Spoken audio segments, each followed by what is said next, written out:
বাইজুনৰ পৰা শক্তিপীঠ কামাখ্যাত অম্বুবাচীৰ মহাযোগ। বাইজুনৰ পুৱা 8:43 39 ছেকেণ্ডত অম্বুবাচীৰ প্ৰবৃত্তি। অম্বুবাচীৰ নিবৃত্তি হ'ব 26 জুনত। অম্বুবাচীৰ 3 দিন বন্ধ থাকিব মূল মন্দিৰৰ দুৱাৰ। অম্বুবাচীৰ মহাযোগ উপলক্ষে শক্তিপীঠত আৰম্ভ হৈছে এতিয়া প্ৰস্তুতি। লাখ লাখ ভক্ত সাধু সন্যাসীক আদৰিবলৈ সাজু হৈছে মন্দিৰ কৰ্তৃপক্ষ। অম্বুবাচীৰ আয়োজনক লৈ পৰ্যটন বিভাগেৰে মন্দিৰ কৰ্তৃপক্ষৰ আলোচনা। অম্বুবাচী মেলাৰ বাবে মন্দিৰ কৰ্তৃপক্ষই গঠন কৰিছে পৰিচালনা সমিতি। জিলা প্ৰশাসনৰ সহযোগত পৰিচালনা সমিতিয়ে মন্দিৰত চলাইছে যাৱতীয় প্ৰস্তুতি। ND24 আগত এই কথা প্ৰকাশ কৰিছে কামাখ্যাৰ দলৈ কবীন্দ্ৰ প্ৰসাদ শৰ্মাই। অভিষেক জনাব সতীৰ্থ সাংবাদিক হিৰুল। পুনৰ লাখ লাখ ভক্ত সাধু সন্যাসীৰে উখল মাখল পৰিৱেশৰ সৃষ্টি হ'ব নীলাচলস্থিত শক্তিপীঠ কামাখ্যা ধামত, কিয়নো অহা 22 জুনৰ পৰা অনুষ্ঠিত হ'ব মহা অম্বুবাচী মেলা। আৰু ইতিমধ্যেই অম্বুবাচী মেলাৰ বাবে যা যোগাৰ আৰম্ভ হৈছে শক্তিপীঠ কামাখ্যা ধামত। ইতিমধ্যেই পৰ্যটন বিভাগ লগতে প্ৰশাসনৰ লগতো বিশেষ বৈঠকত মিলিত হৈছে কামাখ্যা দলয় কৰ্তৃপক্ষ। আৰু এই মুহূৰ্তত অৰ্থাৎ কেনেধৰণে গোটেই প্ৰস্তুতি চলিছে, মহা অম্বুবাচী মহায়োগৰ কাৰণে কেনেধৰণৰ ব্যৱস্থাৱলী গ্ৰহণ কৰা হৈছে বা প্ৰশাসনৰ লগত কিমান সংযোগ ঘটিছে বা কেনেধৰণে গোটেই পৰ্যালোচনা বৈঠক চলিছে, সকলো কথা জনাৰ চেষ্টা কৰিম। এই মুহূৰ্তত শক্তিপীঠ কামাখ্যাৰ দলয় কবীন্দ্ৰ প্ৰসাদ শৰ্মা ডাঙৰীয়া আমাৰ মাজত উপস্থিত আছে। আমি তেখেতৰ পৰাই পোনে পোনে গোটেই ব্যৱস্থাৱলীৰ কথা জনাৰ চেষ্টা কৰিম। যিহেতু পৰম্পৰাগতভাৱে প্ৰতি বছৰে শক্তিপীঠ কামাখ্যা ধামত অনুষ্ঠিত হয় মহা অম্বুবাচী মহায়োগ, আৰু এইবেলিও 22 জুনৰ পৰা অনুষ্ঠিত হ'ব। গোটেই প্ৰস্তুতি কেনেধৰণে চলিছে বা প্ৰশাসনৰ লগত যিহেতু ইতিমধ্যে আপোনালোকৰ প্ৰস্তুতি সম্পৰ্কে বৈঠকো অনুষ্ঠিত হৈ গৈছে, গোটেই ব্যৱস্থাৱলী কেনেধৰণে চলিছে? হয়, পৰম্পৰাগতভাৱে আমাৰ চলি অহা বাৎসৰিক যিটো আমাৰ অম্বুবাচী মহোৎসৱ, এইবেলিও অহা 22 জুন তাৰিখে ৰাতিপুৱা 8:43 যোৱাত প্ৰবৃত্তি হ'ব।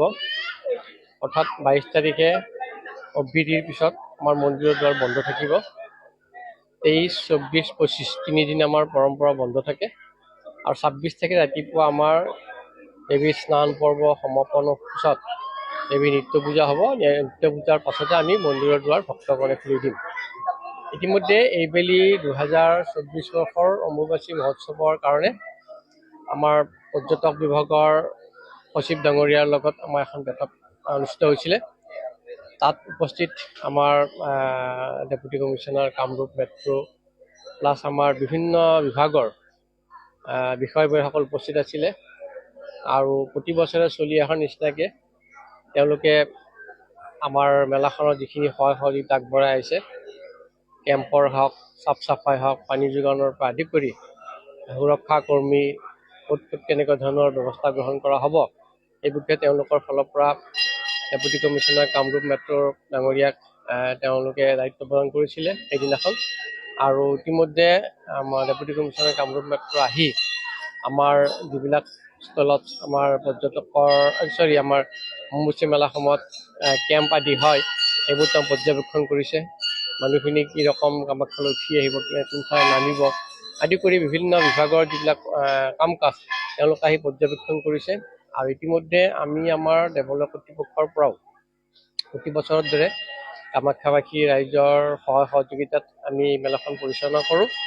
ইতিমধ্যে আমি ৰাইজৰ লগত সহযোগিতা আমি এখন অম্বুবাচী মেলা পৰিচালনা কমিটি গঠন কৰি দিছোঁ।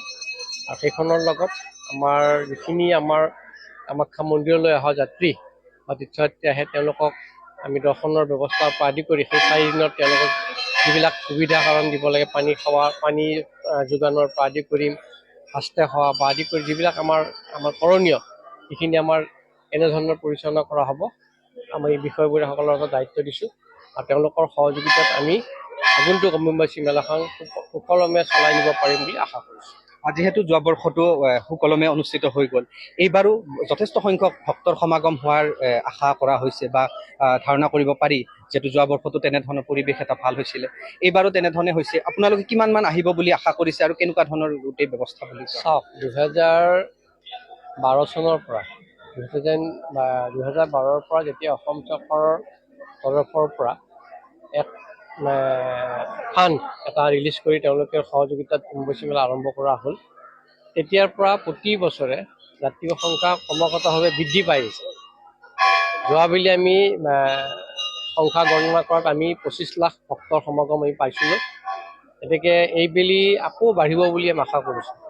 গতিকে আমি জিলা প্ৰশাসন বা অসম চৰকাৰৰ কৰ্মকৰ্তা বিষয়াসকলক আমি বিশেষভাৱে অনুৰোধ জনাইছোঁ।